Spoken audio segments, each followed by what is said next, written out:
Vazhdojmë me dy shenjat e fundit, me ujorin dhe me peshkun. Të shohim se çfarë do na sjellin këto dy shenja. Këto dy shenja që janë këtu. Po alen në tarua këtu. Në fakt, do të valë këtu të maci ashtë më mirë, sepse më pëlqen energjia e macës. Më pëlqen. Okej, vazhdojmë. Kemi një letër shumë pozitive, është një letër perandoresh, do të thosha këtë moment për ty zonja ime e ujorit, shenjës së ujorit. E shikoj që je e rrethuar nga toka, nga natyra, nga gruri, nga këmbët e tua që po varen poshtë. Duke u lidhur dhe me ciklet me tokën, domethënë, duke u lidhur me tokën. Në të gruri më tregon që je perandoresh me yje mbi kokë dhe kurora jote, domethënë, kjo e perandoreshës më tregon 12 yjet, shenjat e horoskopit që ti mban në kokë, shenja e ujorit, dhe siç shpreh domethënë kurora jote mban 12 shenjat e horoskopit, por gjithashtu shprehet poetikisht dhe 70 e 8 shkallët e mençurisë që ti ke. Imagjinoni e veshur në bijuteri nga Zoti. A ka gjë më të bukur se kaq? Nuk ka, sinqerisht nuk ka. Vazhdojmë.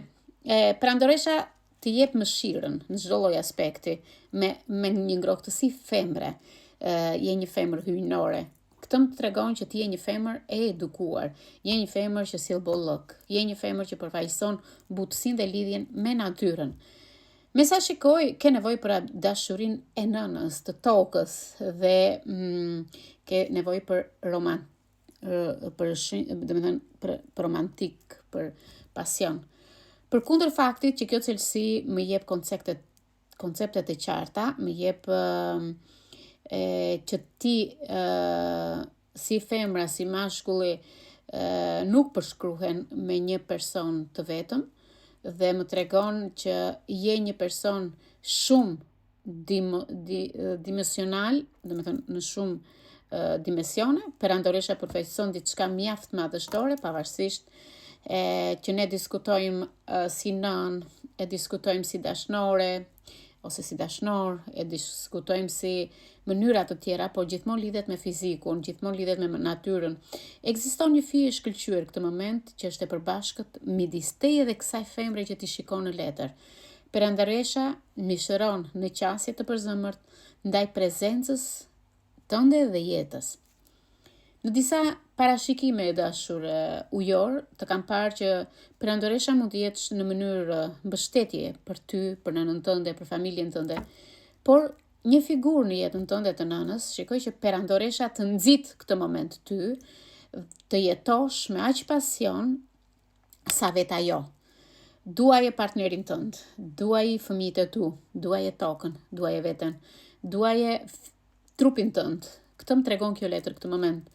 Jetoje me pasion, me dashuri, me dashamirësi dhe me ndjenja të pakufizuara, sepse ti ajo që përcakton se çfarë do të thotë të jetosh me pasion për ty.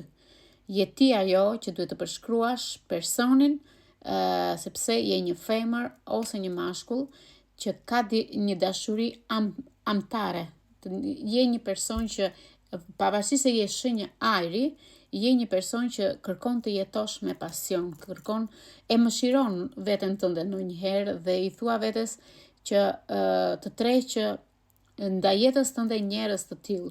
Por perandoresha në mënyrë specifike të mbështet, sepse disa persona nuk janë nëna dhe kërkon që kjo letër më tregon që të mbështet për mëmësinë. Për mëmësinë, po e them dhe njëherë, por të mbështet.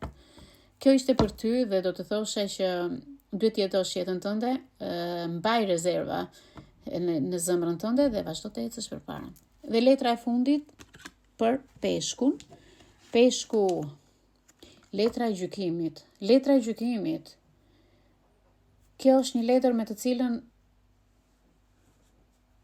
më së shumti nga imazhet që shikojmë që përshkruan një rrëmbim, përshkruan një komplet me një ëngjël që i fryn Boris, okay, që i fryn Boris.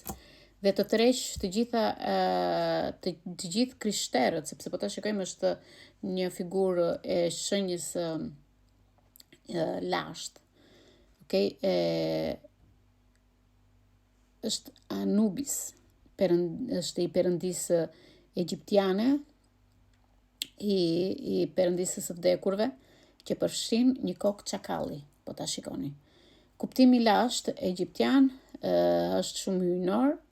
Me sa shikoj kjo letër ka ardhur në jetën tënde për të rrëfyer që ti, më saktë, duhet të rrëfesh disa gjëra negative, që si ke bërë mirë, femra apo mashkull qofsh, është një listë në jetën tënde me mëkate, sorry që po ua them.